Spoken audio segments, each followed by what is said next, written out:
Thank you very much for that kind introduction. I am delighted to be here, and very much indebted to Marty and Laura for bringing me up here. And I want to talk to you a little bit. The one thing I'd like you to improve on, though, is possibly the heating system outside. Could use a little work. I was complaining to Marty about how cold it is, and he started talking about his time in Antarctica, which I thought was unfair. So, point of comparison. You know, the Chinese have a wonderful curse. They say, may you live in interesting times. And I think we are living through some very interesting times. Indeed, I hope over the next few weeks and months that President Putin makes sure it doesn't get any more interesting, in Ukraine at least. But we've got to do something about growth and employment, as you know, and we desperately need new sources of energy, partly to address climate change.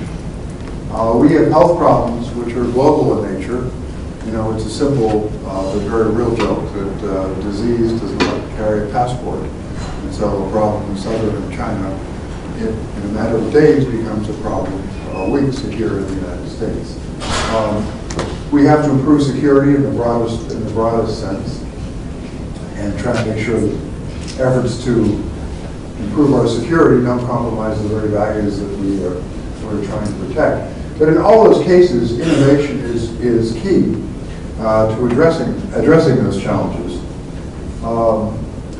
For those of you who are a little tired at this point in the afternoon, this is the key slide. You can take this down as notes and then perhaps doze off gently, trying not to snore.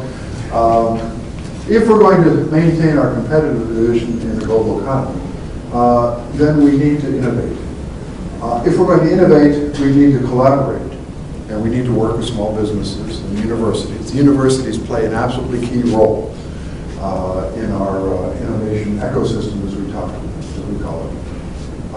The whole world envies our university systems, although sometimes they seem to be willing to do everything except the same things that we do. That is freedom of expression and investment in a wide range of students and facilities. But institutional change is necessary, and that's a key message here. By the way, for those of you who may think at any point during this talk that I've said something funny, that's because I'm trying. Feel free. So what is the rest of the world doing? Well, first and foremost, they're paying attention at the highest level. When you go to Taiwan, you talk to a group of engineers who, when they finish talking to you about basketball at Purdue, get on with how they invent things, how they commercialize things, actually how they commercialize usually things that we have invented. And around the world, there's increased support for universities. There's growing funding for research. There are copying programs that we have that I'll talk about for supporting small business. And international organizations like the OECD, the Organization of Economic Cooperation and Development in Paris, have been advocating the partnerships. One of the key things is that leading nations and emerging nations are trying to create new industries. They're trying to attract our companies, but they're also trying to retain existing industries.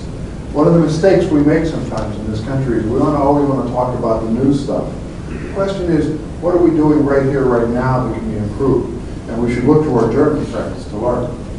Now, the Chinese, as you've heard, are some of the world's big cheaters. I mean, why on earth would you build new roads, new schools, new universities, increase your R&D budget, and invest in your children and make them study when really they could be watching TV and you could be charging them debt? We charge debt, you know. I don't know when you saw the New Yorker cartoon about the guy who delivers the big U.S. debt, and the father opens the door and he says, well, where do I sign? He says, sorry, sir, it's the kids have to sign. So if those of you who haven't been to Shanghai, you should go look. It's like living in Brooklyn and suddenly one day somebody built Manhattan, you know, over a 10-year period. And I'm quite serious. The Chinese are working as hard as they can to learn to invest in the future. This is China's R&D race. This is their contribution. Their average growth of more than 20%. This is the United States. Now granted, we have a bigger installed base. We're not trying to fake anything here. But I hope you feel as good as I do that we're ahead of France. But we're not ahead of Germany, and we're nowhere near the rate of increase in South Korea. Now, does that mean we're going to go off indefinitely increasing at 20% rates? No. But God did not intend us to stop at 2.8% of GDP, and He certainly didn't intend us to stop altogether growth and begin cutting. Germany has world-class research institutions. You'll need to learn, that's actually misspelled, there's an N there, about Fraunhofer. They have strong private R&D investments. They network better probably than any country in the world between their industry and these institutions. One of the things that's really great about the German economy is what they call their hidden champions, which are these small companies that have niche markets that export all over the world, charge more than anyone else, and make better products. Now, it's not, the Germans don't have anything unique about this. Around Cincinnati, we have a lot of machine tools too. Machine tool production. It was, of course, founded by Germans. And those German families remain. They've got an exceptional vocational system. Chancellor Merkel has decided to push the contribution to education up to 7% and research up to 3% of GDP. They have an ongoing focus on manufacturing. They're strong and getting stronger. We have debates about whether manufacturing matters. The Germans wonder, what on earth are you debating? We wonder whether or not you should do manufacturing or services. Actually, the services are usually attached to the manufacturing. Now, some think we may be able to outstrip China by selling insurance to each other, but I'm not convinced that's a path forward. I mean, you look at some of the more serious analysis, you just don't find the jobs there. Why am I saying that? If you don't know, there have been big debates among the more orthodox economists in Washington about whether or not manufacturing mattered. The administration before this one, the Council of Economic Advisors was arguing that it didn't.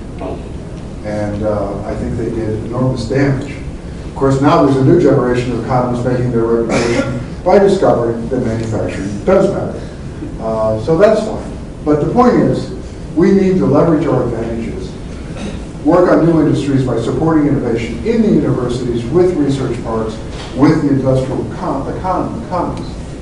Now, we have some really good news. I like to put this up just to make my friends in Europe feel bad. This is the U.S. share of global R&D. What's interesting is that we outstrip almost all the rest of Europe, certainly the leading countries. And a great deal of our R&D is actually research. It's less is spent on buildings and salaries, as is often the case in a country like France, for example. But China has surged from almost nowhere to half of our share of global R&D. We have huge strengths, which many countries have a real hard time imitating. In France, if you're successful commercially, they want to know how you cheated. We think people like Gates or now Zuckerberg are rock stars. We think it's absolutely superb. We have forgiving social norms that allow you more than one try at a company. That is reinforced by the gentle bankruptcy laws. The Chapter 11 is a unique American invention. Let me tell you a quick vignette.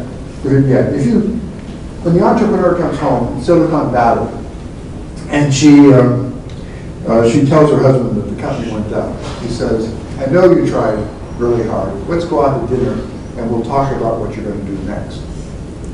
Flash to Helsinki. The guy comes home, tells his wife that the company went bankrupt. She drops the dishes, bursts into tears, says, my God, where are we going to live? How will we ever pay the debts? These are different bankruptcy laws. That guy is out of the game. our guy just dusted himself off and goes up to try and take another shot at gold. Some people say we're so forgiving that no one cares if you lose. As an investor in a startup, I can tell you do care. But when they lose, they lose. We also allow that if you win, you get to keep substantial rewards. A Hungarian entrepreneur I know did very well and sold his company in Silicon Valley for $400 million. He called up his mother and said, "Mom, I sold the company." And there was a long pause, and she said, "Does this mean you don't have a job?" And why was he in Silicon Valley? Because he had gone bankrupt in Budapest. And once you're bankrupt in Budapest, you're done. So, time to leave. The traditional pillars of the U.S. innovation system are this massive investment in R&D, our research innovations, some, not all, but the culture of innovation, this entrepreneurial spirit, the fact we bring talent in from around the world, and we have broad, deep, and very efficient capital markets. Are they perfect? No, as we learned in 2008. We also have some bad news, though. This shows a declining share of federal R&D spending. I like to joke that people love the Reagan years, or some people love the Reagan years. Okay, let's do Reagan then. Why don't we just add $50 billion to our research? Instead, we are going down. Now this is not done yet, but the trend on sequestration is very, very troubling. I don't know whether you can see this, but this is the sequestration directions, and it says, take the engines off the American economy. That's what we're doing, because the R&D is the driver. You know, what is Apple? Apple is federally developed technologies that have been applied by a genius to a new application. But whether it's the touch screen, the mouse, the whole system has been developed through federal support. Our strength, and this is what I find really boring, it's not the government or the private sector. It's our ability to build these platform technologies, to de-risk these technologies through government support. And then the ingenious application of that by a whole series of entrepreneurs. We're also cutting support for U.S. universities. The National Science Board says it's been down 20% during the past decade for students at the public universities. This is not good. On the other hand, the Congress is trying to make up for this by adding more regulations for it, which is perhaps not. But this is a very serious thing. As we were discussing earlier today, when you start to undercut a pillar, you run the risk of some serious deterioration. China, again, has made this huge surge in spending on education, whereas California has a different focus of attention. I hope you find this as shocking. For those of you, how many of you are foreign nationals in this room? Could I see your hands? Don't worry, I'm not from the immigration authority. All right, well, I find this embarrassing. I mean, profoundly embarrassing. Not only do you have this rise in prison education, who do you think on average gets paid more? A professor in the University of California system or prison guards? Yeah, it's the wrong answer. And if you look in Silicon Valley, 20 to 25% of the startups are done by Indian-born nationals. The next 20 to 25% are Chinese nationals. So, you know, we have to think, and Sergey Brin, you know, his parents moved there before he started, helped start Google. So these are some of the risks we have. Above all, this complacency about our competitive position. The world is changing very dramatically around us. You know, I'm not a fearmonger. I've been honored by foreign governments for my work in transatlantic and trans-Pacific cooperation. I noted that we have common mega challenges that we need to work together. But the world actually depends on us as a customer, as a partner, and as a source of unparalleled security in the world system. It is important for peace and prosperity that we don't screw up. We are like a football team that won the championship last year, but this year you're drinking beer, you're not practicing so much, you're fighting with your captain and not paying attention to the coach. How is that going to work out in the end? Would you ever imagine having one of your teams play another team on Friday without seeing the film of how the other team plays? No, nobody would do that. But do we know what the Germans are doing, or what the Taiwanese are doing, or what the Chinese are doing in their innovation, or the Finns, or the Singaporeans? Do we pay attention to what the rest of the world is doing and investing?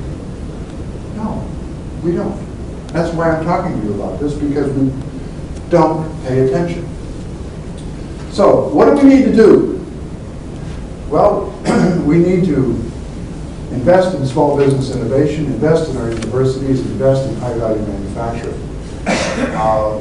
People talk about small companies in the U.S., and some people in Europe talk about the advantages we have with huge companies like Apple and Intel. It's actually kind of funny.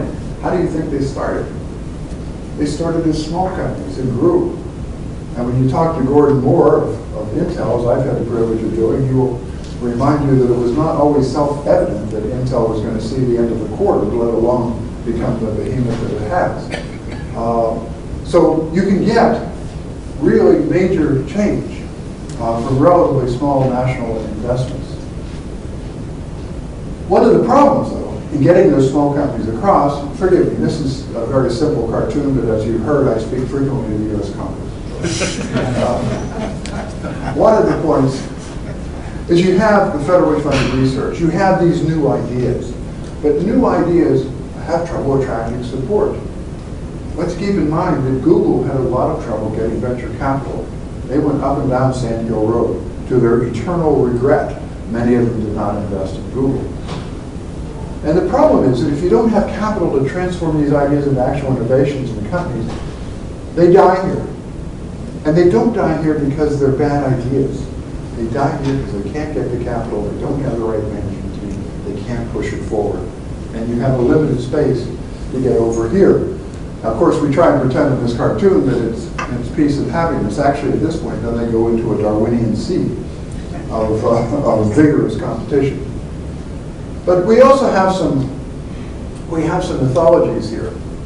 Now, I meant to have a double click on this, but most people think that if you want to start a company in this country, you go to venture capital, right? No. Actually, you use your own savings, or you get friends, family, and in my case, fools, where you would invest in a friend's venture.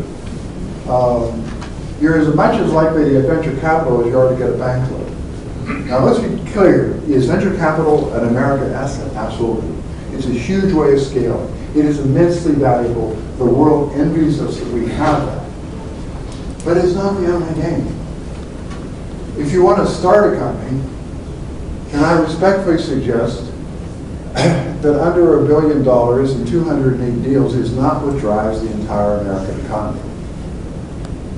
And remember, with venture capitalists like Dave Morgenthaler from Cleveland will tell you, the idea of a good venture capitalist is to come in late and get out early.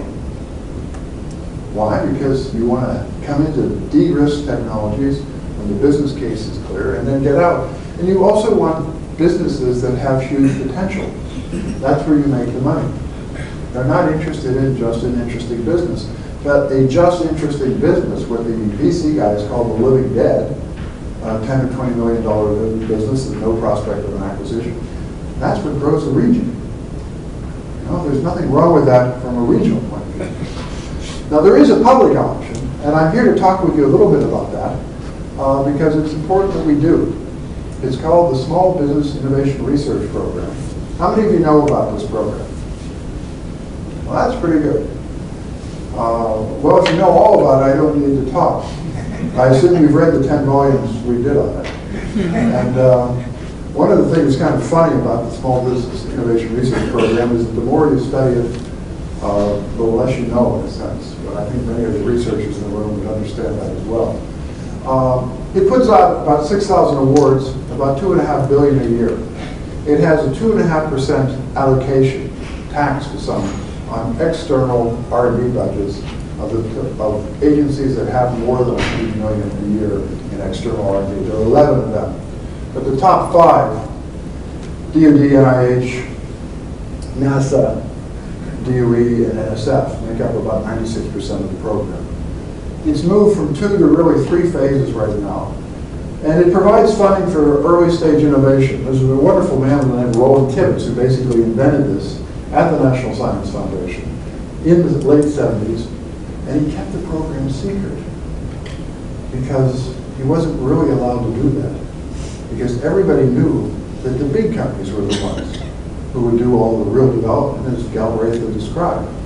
Until David Birch and some others came along and started arguing, well, wait, actually these small companies are really doing interesting things. Things that we take for granted now, or by no means taken for granted then. This is how it works, and I could spend, I have an hour, don't I, to talk about this particular one. Now, in any case, the point is, the brilliance of the program is its phasing. Only about 20% get this one. Social and government needs, or the solicitation. The river outside is polluted. What is it polluted with? What would appropriate remediation be? How much of the pollution is there? What can we do about that? Or another one, we would like a small instrument that is very strong, very light, uses very little power, that we can put on a small wagon that we're going to run around the surface of Mars. Anyone know how to do that, please? Those are the types of solicitations. We need better body armor. It's got to be light, flexible if possible, and able to stop an AK-47 shell or bullet at close range. A wide variety of things. About 20% of them get to this phase 1, and they get $150,000 more or less. About half of them get to phase 2. Half of the successful phase 1s get to phase 2. They get $1 million. Unlike many of the programs in Europe, we don't ask for any recoup. It's a genius thing about the program. If you're successful, we'll tax your income, we'll tax your company, we'll tax your workers, but we're not going to try and take anything back from you. Which is wise, because as one woman entrepreneur in Silicon Valley explained to me, if the government's going to take money back if I'm successful, trust me, I won't be successful with that particular project. It's not hard to figure. What you have was not intended in the program is you get private sector investment very frequently. Because what you've done in effect is 2 rounds of due diligence here. And there is a potential, often potential government market. We did some research on this. After 20 years, the Congress asked us if the program worked. And without wanting to sound like President Clinton, one of our first questions was, well, what do you mean by work?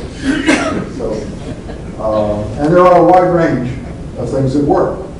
And I'll talk a little bit about that, but some of it is creating the companies. And somebody said to me once, do you mean these companies just get created only to get federal money?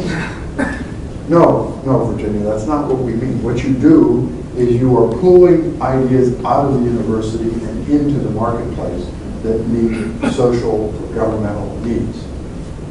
It's huge. Research gets done that would not otherwise get done. By the way, about half of these get peer-reviewed publications, about a third of them get patents. We're not talking about setting up restaurants or dry cleaning establishments. We're talking about top of the line. Many of the companies that already exist grow, and interestingly, SBR companies collaborate extensively with universities. This is Ohio's share. Now, maybe California is larger and more developed, but I'm not sure that Virginia and Maryland, my state, or sort of my state, should really be ahead of Ohio here. I'm not sure Colorado should be ahead of Ohio here. Now, why is that? Well, one of the keys to succeeding in this program is applying. It's very hard to win the award if you don't apply. The same way you've got to shoot. These are some of the factors that affect whether or not you're going to succeed.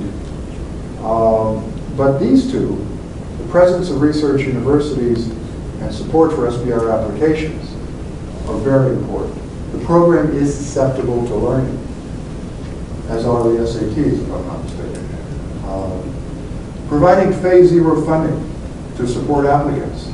Provide matching awards, because there's another valley of death between phase 1 and phase 2. So can you get some state awards, or can you get some university support?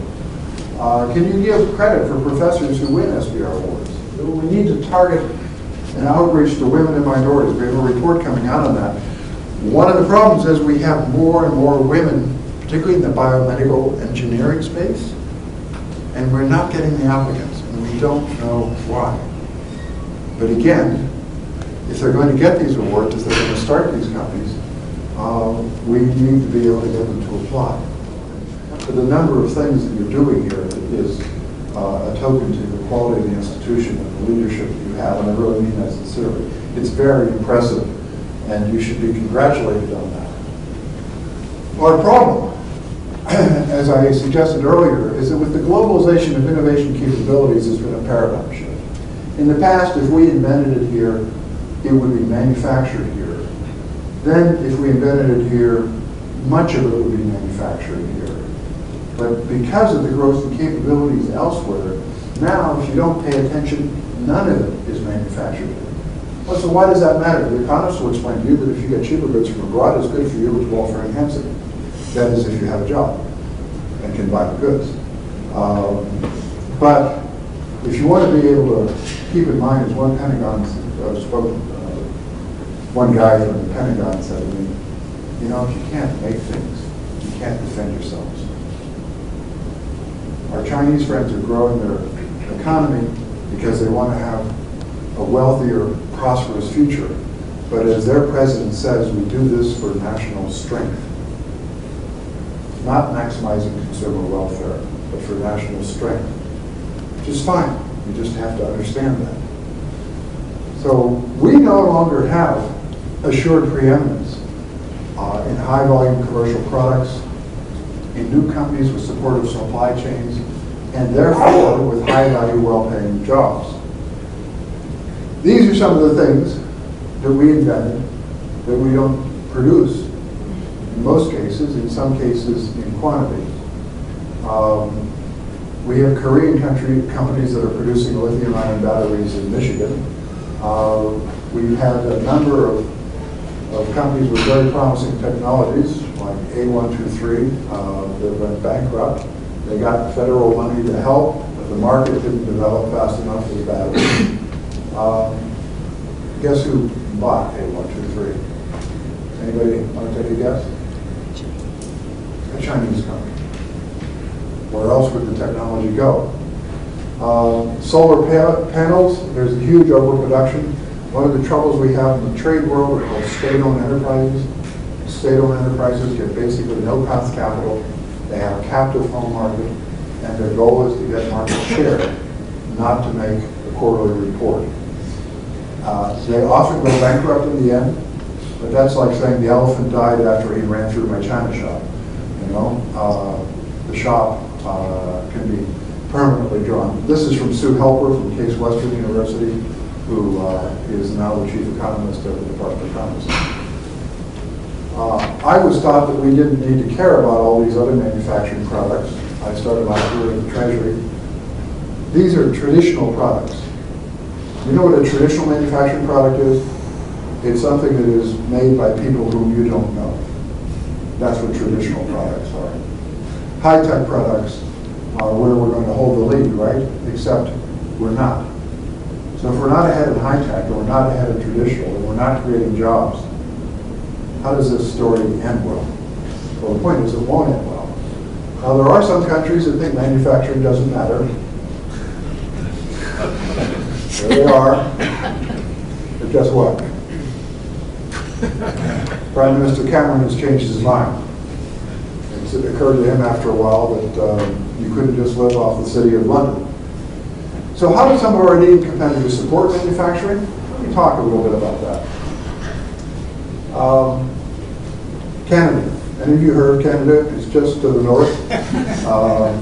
They're funny people. They think they're different from us, but can't tell you how. Except possibly that they actually collect taxes and balance their budgets, which is a strange custom, but it's one they do.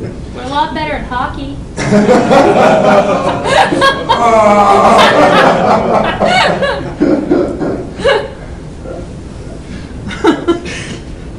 A moment of silence. Not only that, they're sneaky. You can find them everywhere. Canada is run by an economist, a conservative economist. He's their prime minister.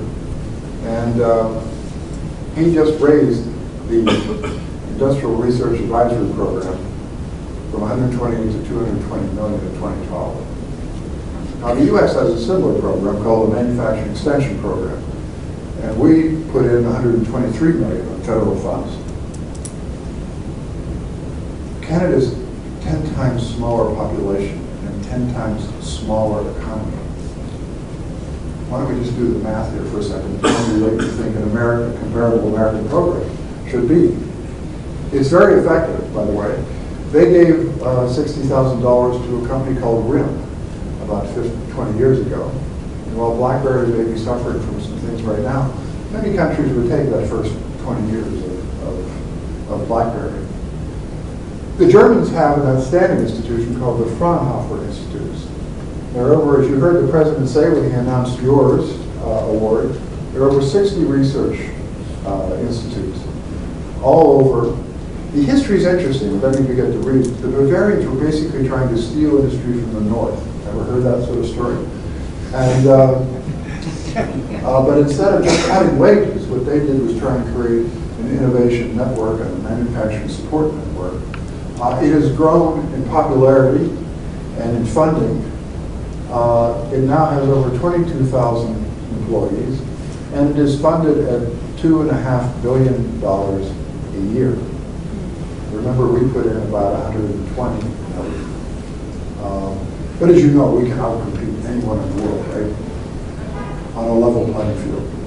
How many presidents have you heard say that? There's two problems with that. First, no one is going to let us be on a level playing field. Trust me. The institutes compete, but they also cooperate. Each institute is paired with the university. The head of the university, the head of the Fraunhofer, has to be a full university professor. And he selects the best students that he sees with the most potential, asks them to be interns at the Fraunhofer. They do work there. They learn how industry works. They get their doctoral thesis topics from real-life problems. They then, as postdocs, cooperate with a variety of companies, and then they move seamlessly into those companies and refer the companies back to the Fraunhofer in a very virtuous cycle. They are focused primarily on applied research, almost exclusively on applied research. They do incremental improvements. What they've told me is that if they have somebody comes in with a disruptive technology, a groundbreaking idea, that's not really their job. Their job is to work making existing products better under contract. They have superbly developed facilities. The companies donate equipment, and that equipment is then used to test and prototype. There's exchange among the companies and among the students and the employees of Fraunhofer and what works. They've got an outstanding brand. If I may, some people say, in the U.S., some of our economists would say, well, the government shouldn't be intervening that much in the markets. The Fraunhofer directors that we talked to said, well, look, here in Germany, we provide good roads, something you could work on. We provide infrastructure across the country. We provide electricity. We're working on renewable electricities and for the next generation of technologies. And we provide support for our industry. That's what we do. Okay? Any questions? That's what we do. Oh, and this is how we export to China. More than any country in the EU, they have a close on balanced relationship in terms of trade with China. Very few countries in the world can say that. So we do have a U.S. response. The President, over 2 State of the Union addresses, has talked about the importance of innovation. For those of us who work in innovation, under the Bush administration, people would ask me why I was working in innovation and what was the point. Under this administration, people ask us, what should we do? The second being the harder question, of course. But he's entirely right. We have to have this innovation if we're going to go. So what is the president doing? He's been investing in clean energy. Not as much as he would like, but they've made very significant progress. He wanted to reform the patent system. He was able to do that. He wants to encourage entrepreneurship, and the IPOR program is one way of doing that. He wants to invest more in R&D. The sequester has hit that. He wanted to grow and attract a skilled workforce. That has been bought. We need more aid at community colleges. He wanted to invest more in infrastructure. As Larry Summers says, when do you think money is going to be cheaper in our lifetime? Larry Summers said, have you been to Kennedy Airport? It was the best airport in the world in 1964.